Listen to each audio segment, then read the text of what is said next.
Hello friends, आज हम बात करेंगे अस्ताकाइन डीएक्स सिरप के बारे में।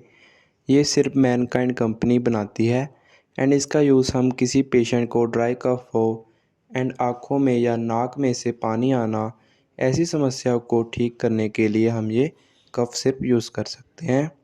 इसकी डोज एडल्ट में 10 ml सुबह शाम होती है एंड कभी भी इस सिरप को डॉक्टर की सलाह के बिना नहीं लेना चाहिए।